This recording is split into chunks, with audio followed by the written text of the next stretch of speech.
TPCSI fans, you want to revolutionize your sports investing habits? Allow me to tell you about WagerWire. WagerWire is an app that helps you become a superior bettor by allowing you to sync all your sports books and track all your bets in one place. See your current action, your betting history, and stats. You could also sign up for sports books and collect bonus offers. Follow them at WagerWire on X, as it's the best account on the platform. Head to App Store or Play Store now and search WagerWire here on the East Coast Sports Investors channel.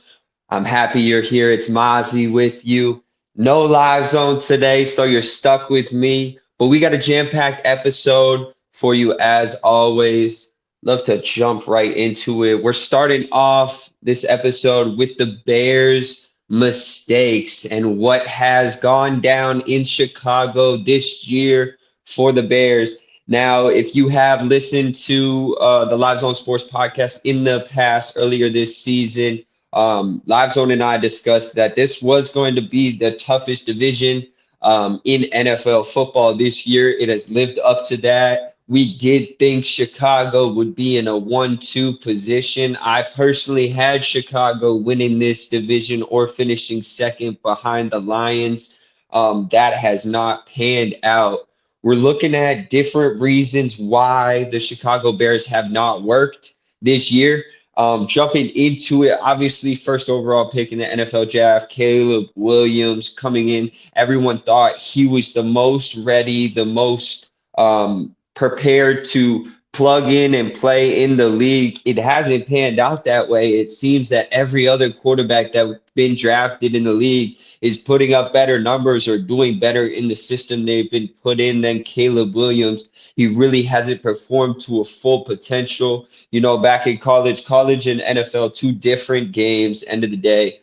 In college, the last two seasons he threw for over 40 touchdowns one year, 5 interceptions, and 30 and 5 interceptions the next. He's got 9 touchdown passes through 10 games so far in the NFL, 5 interceptions to go along with that, and has arguably a top 10 offense on paper. Keenan Allen, Romeo Odunze, the running game going down as well. He has a lot of weapons there. DJ Moore as well. Can't forget about him. Lots of weapons there. So to be only throwing 9 touchdowns and looking at the schedule that he's played against and the teams he's played against, it's worrisome. But I don't think it comes down to Caleb Williams as an individual and being the reason why these Bears are struggling as much as they are. It comes down to a few other things. Looking at their defense is solid as well. I'll give their defense all the props. Top 10 defense in the league, 8th in passing yards given up, fewest passing touchdowns given up by any team this year. The defense is doing its job as well. I'm really going to look at the coaching on this team. Eberflus has got to go for this team if it's up to me. 5-17 in one-score games under him are the Chicago Bears, and another tough loss to the Green Bay Packers this past week on a blocked field goal, 45-yarder, I think it was 46-yarder, where they just collapsed it and blocked it. Easily should have potentially gotten a few more yards. With 30 seconds left, they didn't even choose to run another play. They had timeouts and everything. They were well within the range. They could have run it, got to a different spot maybe. Who knows? But to lose on a blocked field goal there is just heartbreaking. Another way the Bears always lose. He's only 14-30 over a 2.5-year span so far. It's not looking good. They always lose the tight games. They've lost earlier this year on a Hail Mary downfield where that should have never even had the potential to happen if the coaching had just done what it needed to, not let them get a short 15-yard out of bounds play and another 7 or 8-yard out of bounds play with less than 30 seconds left, and then able to reach the end zone and throw a touchdown. It was just horrific coaching decisions on all end. And then the coach going up on the podium and not owning up to whatever decisions were made or anything like that shows. I don't think there's leadership from that coach in there. I don't think anybody's behind that coach. I think their raw talent has gotten them the wins that they're even at. 4-6 record right now, after starting 4-2. So doesn't look that great for them right now at all. It's just all around bad for the coaching staff over there. Matt Eberflus has to go. I think he's got two years left on his contract.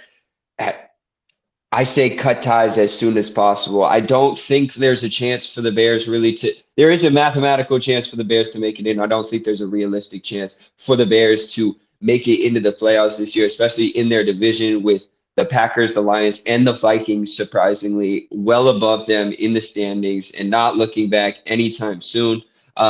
So Eberflus is the reason Chicago is drowning. I don't think Caleb Williams' play has helped, but I don't think it's diminished them at all. I think he's actually helped them win a couple games and be in a couple games, specifically this Green Bay Packers game that just happened as well. So again, it really just has to come down to the coaching.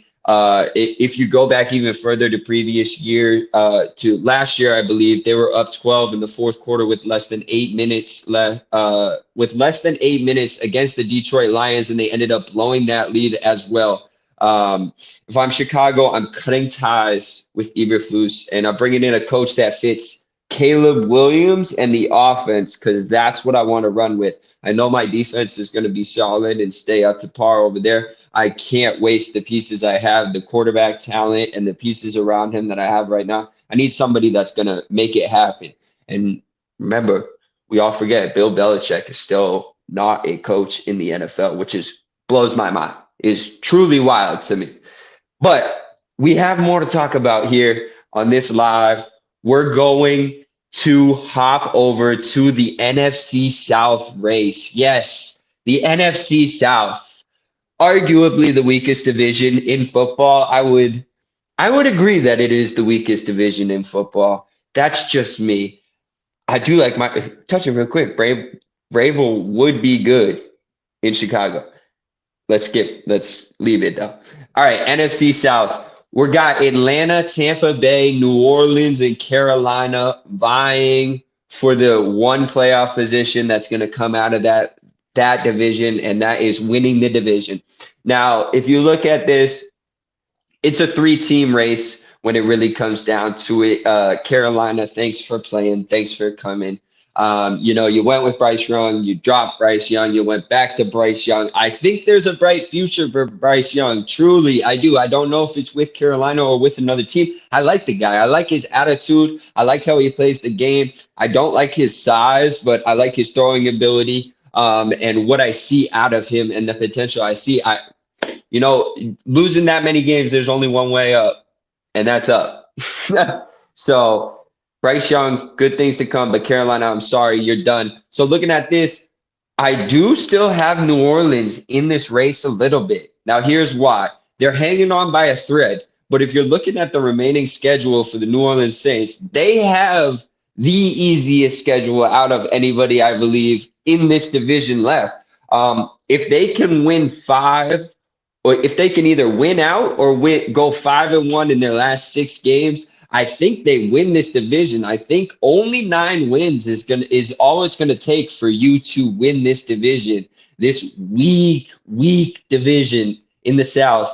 9 wins is all it's gonna take. The 2 games for the Saints that I'm worrisome about is they have a back-to-back with Green Bay in Lambeau, and then they go back home and play Jalen Daniels and the Washington Commanders. That's going to be tough. They're going to have to split that at worst. If they don't win both those games, the worst thing that can happen is they lose one of them. If they lose both of them, count the Saints out, and it's down to a 2-horse team. But if they split those, it comes down to a Week 18 matchup with the Tampa Bay Buccaneers, who is the next team I'm going to have to in this discussion. So Saints need to win 5 out of the next 6 or 6 out of the next 6. Looking at 4-7 right now, that would put them, if they got the 5, at 9 wins. If they got the 6, at 10. If they get the 6, call it a wrap, because nobody's getting there. Tampa Bay, though. Tampa Bay is interesting, okay? I see the Buccaneers going 5-2 down the stretch and getting to that elusive 9-win spot handedly. Each one of these teams has 2 to 3 division games left on the schedule. Again, I mentioned the Bucks and Saints playing week 18, and that if everything goes right, that game could be for the division, just like the Seattle and the Seattle and the LA Rams game coming up on week 18. That could also come down for the division. Buccaneers 5-2 going down the stretch. Their toughest opponent left is the LA Chargers, and I think by a long shot, and that says a lot about their schedule. If they can pull 5 wins, I also think they're in the conversation for winning this division. But there's one last team, and this is the favorite. This is the team that everybody should be betting on. The Atlanta Falcons. The 6-5 Atlanta Falcons, okay? They have 6 games remaining on their schedule. And let me tell you, it's not the easiest schedule in the world, okay? Their schedule has them going 3-3 at best in their last 6 games. Realistically, I see them going 2-4 and actually finishing with a losing record on the year, 8-9. But I'm giving them the benefit of the doubt in one of the division games, and I'm saying they pull one out and go 3-3 and end up 9-8. Realistically, we could see 1, 2, and possibly even 3 teams at 9-8 coming down to, or at 8-8 coming down to week 18, which would be great. Another great playoff race. The Atlanta Falcons are in first place of this division, and they've given up 30 more points than they've scored on the year. They have a negative 30-point differential on the year. Actually, if you look at the whole division, the Saints have a 2-point differential. The Buccaneers have a 14-points differential. And then Carolina is down bad with, I believe, over a negative 50-point differential on the year. So we could see a division winner in this division that's under 500. We could also see a division winner in this division be outscored by their opponents throughout the year. That's how bad this division is. Truly is. You know my thoughts on Kirk Cousins. I love to spread them. He's a 500 quarterback at best. He's 6-5 right now. I look at him going 3-3, 500 for the rest of the season, 9-8 on the year. Buccaneers 5-2 down the stretch. Give them 9-8 on the year. I see the Saints realistically going 4-2 down the stretch, finishing just outside with an 8-9 record, not making the playoffs, but it's a valiant effort. If you told me 4 weeks into the season that the Saints were going to be where they were, I would have laughed in your face, just like Minnesota. So shout out to the Saints. You should be a little proud of what you've done. At least you went on a couple runs, but nobody really thought you to be in this at the end of the day. I had Tampa Bay winning this division at the end of the day. I think Tampa Bay is still going to end up winning this division, said at the end of the day. That's just how the cookie crumbles. Kirk Cousins, I'm sorry. I'm sorry to do it to you. You like that? Well, I hope you're going to like this, because we're going to be talking about Mike McCarthy out of Dallas here coming up very shortly. But first, we're going to get a word from our sponsors.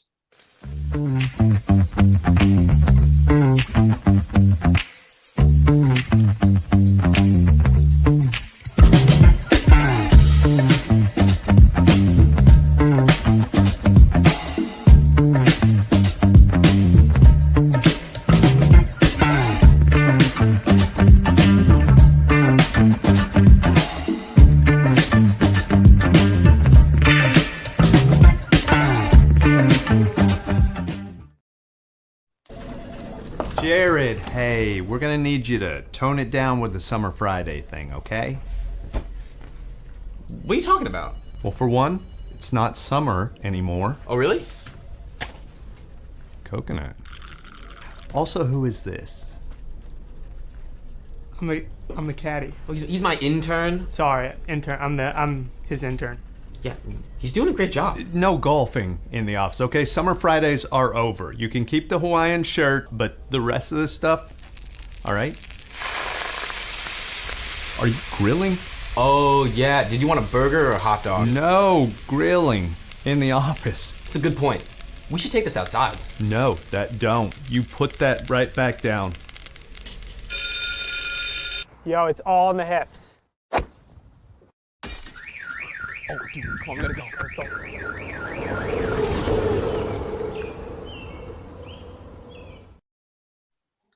Welcome back. We're moving on. We're moving forward. We're moving along. Mike McCarthy and the Dallas Cowboys. How you doing? What's going on down in Dallas? I don't even know how to explain this year. Dak going down for the season, put on IR, explains the entire season for the Dallas Cowboys. High hopes as usual going into the season.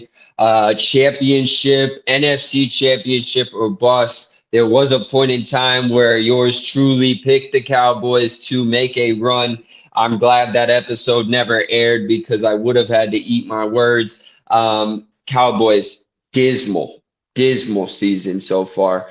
And is it time for another coaching change in Dallas? Mike McCarthy has been the coach for 4 years now. 1 year left on his contract with Dallas. The question is, do you ride him out or do you pay the extra money to sever ties with him and bring somebody else in? The state of the Cowboys is simple. You look at it, you have your quarterback, you have your wide receiver one. It's a very, very, very desirable coaching destination for any coach that wants to start making a name for himself, has been making a name for himself, or wants to continue making a name for himself. It's Dallas. It's America's team. It's the bright lights. They've had a drought for years and years and years of playoff success and being anywhere near a championship or competing for a championship. A coach can come in and really just bring everyone together and bring it home. Personally, if you're looking for my advice on the situation of Mike McCarthy in Dallas, I'm looking to sever ways with Mike McCarthy. It's his his fourth season here. Got the 1 season left. What has he done?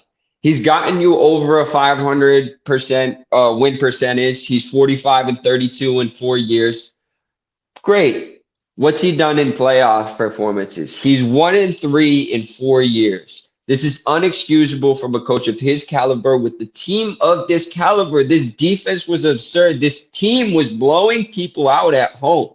They were almost you could almost guarantee they were last year putting up 35 points if they were playing at home. Regardless, lock it in as a bet, put it down on a parlay, and you're cashing in. Okay? What happened in the season? They're the same players, if not better. They're in the system longer, so they should know it better. There's more chemistry. They haven't changed a lot. What is the misfire? What happened to this team? I don't know. They say that Mike McCarthy still has the locker room and has the trust of his players and is still in control of the vibe. That's what Jerry Jones says. That's what the Cowboys people say. I beg to differ. I don't think there's any the body language on the sidelines during these games from Micah Parsons, CeeDee Lamb, big time players is not what it should be if the coach has control of the locker room and everybody's dialed in. How could you be when you're a dumpster in the league right now and a dumpster in your division, only not outshined by the Giants in your division? That's not saying much. They just benched Daniel Jones and got Tommy Cutlets coming in here. So really count your blessings that you have a team that's worse than you in the division, or this might be even harder of a ridicule. Now, realistically, eat the money, get rid of Mike McCarthy out of Dallas. I like the talks that I'm hearing about Bill Belichick or Deion Sanders to the Cowboys. I like it just for the entertainment purposes. Can you imagine Bill Belichick coaching America's team after coaching the Patriots, one of the most hated teams ever? That'd be awesome. Could you see Deion Sanders moving out of Colorado as his sons graduate and saying, I'm on to bigger and better things and I'm going to the NFL? And what better place for Deion Sanders to coach a team than America's team, bright lights, the Dallas Cowboys, Jerry Jones is almost a perfect fit. It's a Cinderella story. Not really. It's a Hollywood story is what it really is. I could definitely see it happening. And I would be all for it either way. regardless of what I say, though, I kind of know what Jerry Jones is going to do. I don't see Jerry Jones doing anything, firing Mike McCarthy at all. I think he's just going to ride it to the end. This season, chop it to what it is. It's not going to work out this season for you guys. Let's rest everybody, make sure everybody's healthy. Let's learn the playbook. Let's learn from our mistakes. Let's watch what our second tier guys can do. Maybe they can elevate their play so we even are deeper next year. Let's bring everybody back and run it one more time. All or nothing. Put it all in. I still don't think it's going to work, but hey, why not give it a shot? That's what I say. Moving forward, we have a Thursday night football game tonight in about 35, 45 minutes or so, give or take a few. The Steelers and the Browns matchup. Love it. Division matchup. It's going to be a great one. The Steelers are visiting the Browns, going down to Cleveland. The 8-2 Steelers and the reciprocal 2-8 Browns. Jameis Winston trying to lead the Browns to a win against Russell Wilson, George Pickens, Mike Williams, Najee Harris, and the bad, terrible towel Steelers. Yes, it's going to be a good one.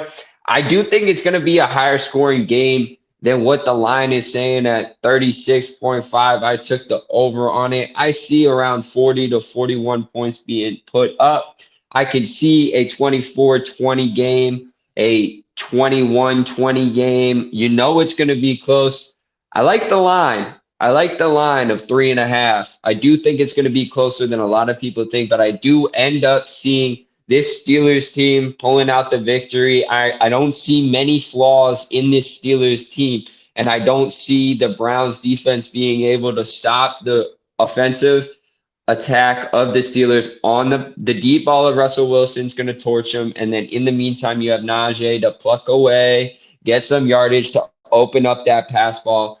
I really don't see any realm where the Browns do end up winning this game unless, of course, there's always injury in football, but we never wish that. If there's a major injury or something and the Browns do get into this game, that's the only way I see them getting into it.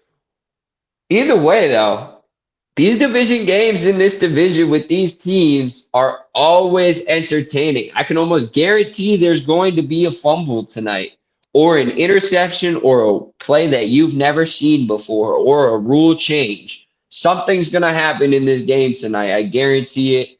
It's on Prime Video tonight, 8:15. I'm going to be watching it. Got fantasy football. It's a big week in fantasy, by the way. Big week in fantasy. If I don't get the W this week, I'm not making it.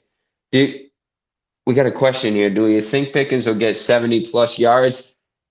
Lock it in. George Pickens is getting over 70 yards tonight. He's going to run down the sidelines for at least a 45-yard gain and catch a couple slants for around 20 to 30 yards. Give him over the 70 yards. You heard that here first. That live comment. Go ahead. Don't forget to check out the live comment section so I can see your comments. I can answer your questions live on air while I'm going through the subjects. Love to interact with everyone out there. Lock in the Steelers. Lock in the over on the points. Do what you want with the spread. We have another ad coming to you right now. 2,000 years long, we will never settle. Hard days, no way with a heavy metal. No time, no fail, won't stop here. Like a torch to a flame when it burns hot.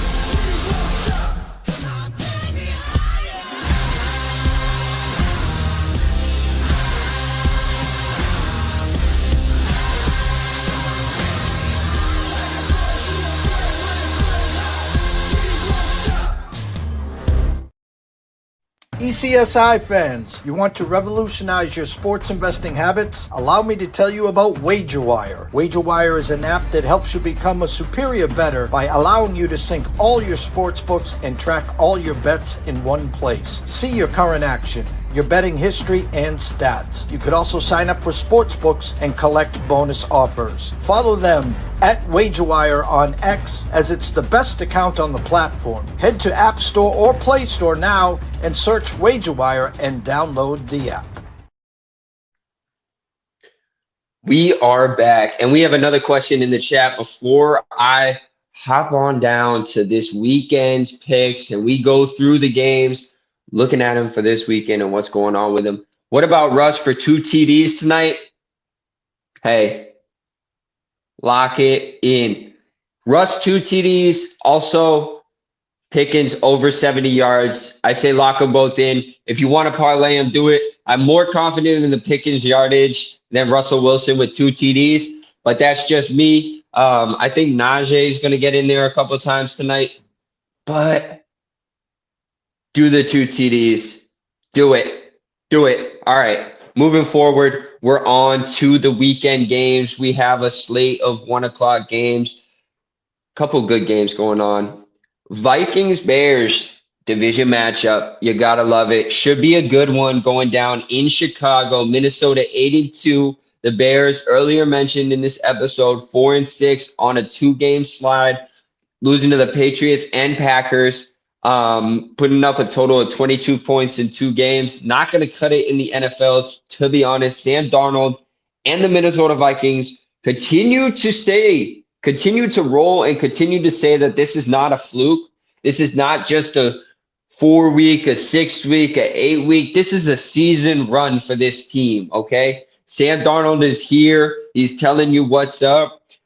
I am going to take the Bears at home in this matchup. With all the woes, with all the troubles, with everything that's going on, it's a classic game that doesn't mean anything in the grand scheme of things for Chicago, that they will win, because it doesn't mean anything. It doesn't mean that Eberflus still isn't on the hot seat. It doesn't mean that Caleb Williams now has an all-star year. It doesn't mean that everything's happy, hunky-dory in Chicago. It doesn't mean that they're guaranteed a playoff spot or elevated into another position of being eligible for the playoffs. It doesn't mean anything for the Bears.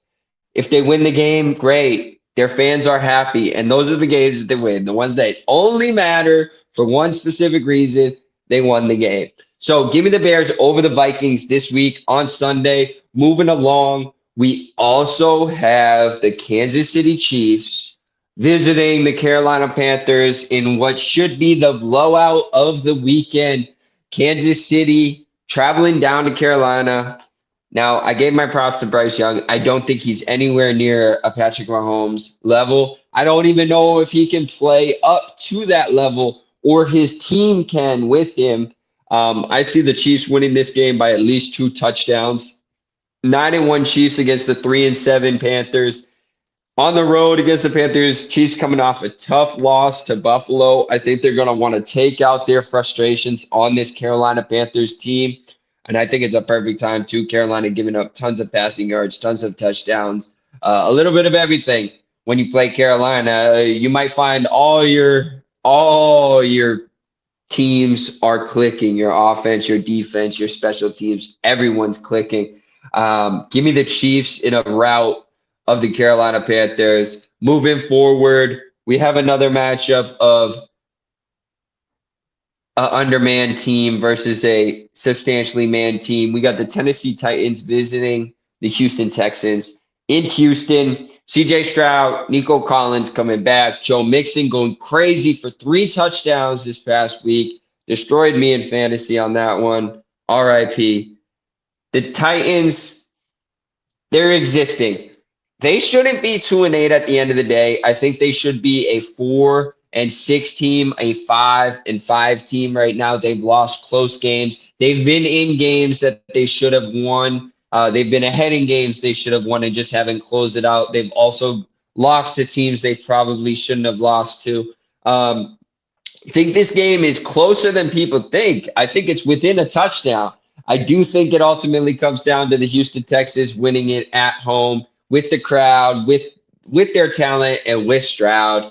I mean, you can't. It's very tough to pick against the Texans. He's almost on a level of Patrick Mahomes to me. I can't end up picking up against him if he's on the other side. So give me the Houston Texans to defeat the Tennessee Titans this week at home.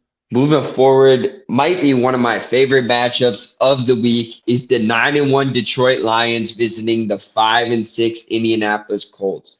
Now, we all know about the Lions offense. We know about Jared Goff in the MVP talk. He had the 5 interception game, and they were like, nope, he's done. Then he comes back and he puts up 4 TDs, over 400 yards, puts up 100 and over 100 points in fantasy in our league. He goes crazy, and he's right back into the discussion. You got Amon-Ra St. Brown. You got the dynamic running duo, Montgomery and Gibbs. You got Williams emerging as another star. You got the tight end LaPorta. You got the great defense, and you got a great head coach, and you have an amazing fan base and a great locker room. Everything's clicking.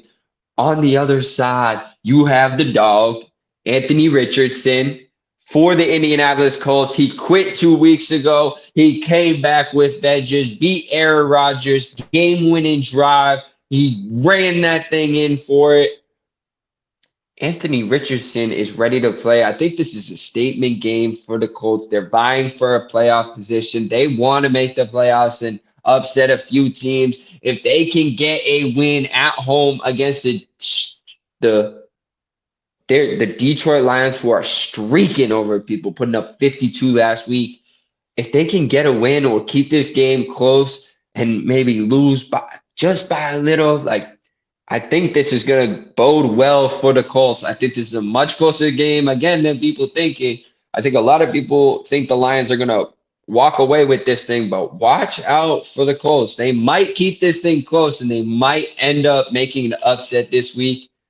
I'm going with the Colts to beat the Lions. Yes, I do love the Lions, but I have to throw something in here controversial. I'm going with the Indianapolis Colts to defeat the Lions at home this week. Count it, book it, write it down, hold me accountable. I'll be waiting for the text. Moving forward, another 1 o'clock game, another division matchup. Patriots, Miami Dolphins. Love it. Tua's back. It's in Miami, where the Patriots are notoriously bad in Miami. Notoriously bad. The 3-8 Patriots with Drake May. I do like our chances now with Drake May. I'm giving it to Miami, no doubt. Though Miami at home in Florida. Tua's back. Tyreek. They got all the weapons. They got Waddle. They got Mozart. They're too fast. They're too good. They're too quick. With Tua back, they have somebody that can pass to them and make the play. They didn't have anybody that could distribute the ball or make the play. That's why they went on the losing streak. But now that he's back, I don't see them. I see them possibly still making the playoffs this year. So give me Miami at home over New England. I think it's close. I think it's within 7, but give me Miami for sure to beat the Patriots. Moving forward, the Tampa Bay Buccaneers are visiting the New York Giants this week. We're looking at a pretty good matchup again. Tommy Cutlets coming back in New York. Daniel Jones has been benched for the Giants. I don't know if you've seen the video of him at practice fooling around, but I would bench him too after seeing that. So Giants, not much to write home about there. I do like one of their wide receivers out there, but that's been their only bright spot. Malik Neighbors out there. Other than that, can't really do much. Tampa Bay, on the other hand, Baker, I'm loving the way he's playing this year. It's unfortunate his Chris Godwin going out, Mike Evans going out. I am liking his tight end that he's finding the connections. Mike Evans is back apparently, so Mike Evans being back is a huge plus. I'm loving his tight end though that he's got going on down there. Give me the Bucs easily. I think they win by at least a touchdown over the Giants on the road too, and it bodes well for their division chances. We talked about that earlier. I see them winning their division in the end of the year, and this win will go a long way. It's must wins from here on out for the Tampa Bay Buccaneers, and this is one of those, and I think they get it done. We're moving right along to another division matchup. We have the previously mentioned Dallas Cowboys playing the Washington Commanders in Washington. Jalen Daniels. Whoo! Scary Terry McLaurin. Let's get it going, okay? Let's get it going. No Dak Prescott for the Cowboys. Cooper Rush, what you gonna do, really? I don't think this game is even close again. Just like the Texans coming into Dallas, like I don't think it's close at all. Commanders easily win this game by at least 10 points, I believe, in my eyes, especially at home. I don't think the Dallas Cowboys defense could stop a train. It could stop anything right now. I don't think they could stop a 3-year-old walking down the field. They're getting ran all over. They're getting thrown all over, and it's all bad in Dallas. No quarterback, and your wide receiver one's out there looking for anything to help them. So give me the Washington Commanders at home by at least 10 points over the Cowboys. Moving along, we have a 4 o'clock game slate going down. First game on tap is the Denver Broncos visiting the Las Vegas Raiders. Okay, this is a closer matchup than people want to believe. 2-8 Raiders against the surprising 6-5 Broncos. Don't look now, but they're in that playoff spot. A few weeks back, we were talking about it. They were my sneaky pick to sneak in there. Chargers on a run, so Broncos are at third. If the Chargers fall a little bit, Broncos are looking at second place in their division and an easy way into the playoffs. They're on the road visiting Las Vegas. In Las Vegas, 2-8. Something's got to give for the Raiders. I see the Broncos going into Las Vegas and laying an egg for offensive scoring. Maybe defense can get one in there. I think they don't even put up more than 14 points, though, in total. I think the Raiders come out with an at-home victory over, yet again, another division rival. You know what I'm saying? Lots of division games coming on here. Lots of division games going on. We love to see it. So give me the Raiders at home to defeat the Denver Broncos. Moving right along, we're hopping over to San Fran, visiting the Green Bay Packers. Honestly, could be one of the games of the week for me. San Fran has its weapons back. Green Bay has its quarterback back. Jordan Love looking healthy for the first time last week. Didn't play great, but he took a couple shots and was staying in the pocket and looked like everything down low was healed up, ready to go, and he was out there slinging it. Again, the numbers weren't there and the production wasn't there. They still got the win, and good teams find a way to win. The 7-3 Packers, they got to keep pace in their division. 7-3 gets you third place in their division right now behind the 9-1 Lions and the 8-2 Minnesota Vikings. So they need to stay on the winning train to stay relevant in that division. The NFC is way, way, way, way stronger than the AFC currently in my eyes. So the Packers need to keep winning to stay with this. I think they do just that against the 49ers. I don't like the 49ers moving forward this year. I said it earlier this week. I see them realistically going 2-5 in their remaining 7 games, ending up with 10 losses on the year and not even sniffing a playoff spot. So give me the Packers at home at Lambeau by at least 3 points over the San Francisco 49ers. Lock it in. It's going to be on Fox at 4:30. I'm going to be watching that game. I'm going to tell you that right now.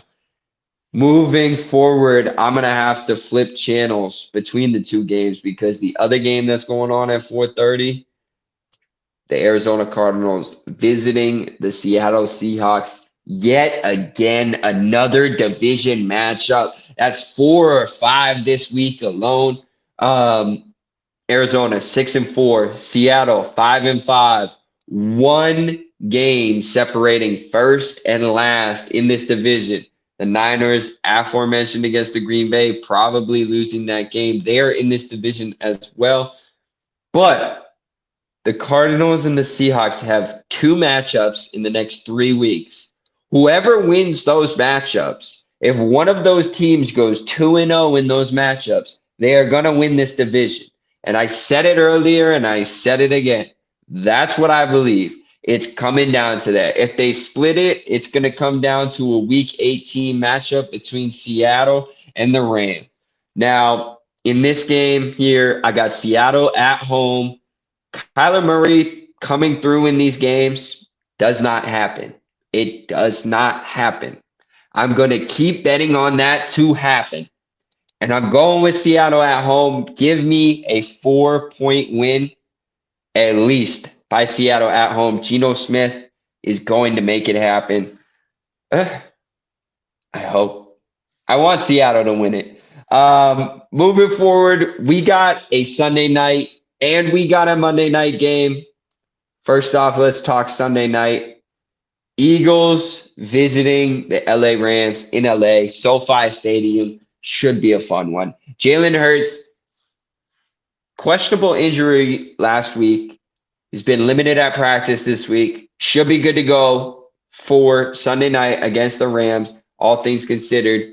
If he's good to go, I'm taking the Eagles all day long, no questions asked, and I'm seeing the Rams lose this game. If the Rams somehow pull this game out, watch out for the Rams to win the division that separates everybody by one game in that NFC West division. The Cardinals, Seahawks, Rams, and Niners. If the Rams pull out this win against the Eagles, watch out for them to win that division. I don't see it happening. I have the Eagles on the road getting the victory. Think it's going to be hard fought. Think it's going to be within 3 points. But give me the Eagles on the road against LA.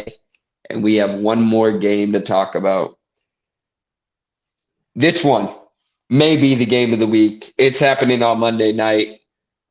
I'm shocked that they picked these at the beginning of the year. It worked out perfectly. The 7-4 Ravens visiting the 7-3 Chargers in LA. Again, 2 primetime games in LA this week. Lamar Jackson going up against Justin Herbert. Derrick Henry going up against J.K. Dobbins and Gus Edwards. The old Ravens running backs going up against the new Ravens running backs. The Quentin Johnston going up against Zay Flowers. I mean, the offenses are potent in this one. The defenses are leaving something to be questioned, possibly. I do think the Chargers defense is better than the Ravens defense at the end of the game. At the end of the day, yes, the Ravens just held Pittsburgh to 18 points and the Chargers only held the Bengals to 27. But again, those are two teams where the records don't really tell a lot about it. The Bengals can beat anybody on any given day and play with the best of them. And the Steelers can play down to their competition any time of the day, anywhere.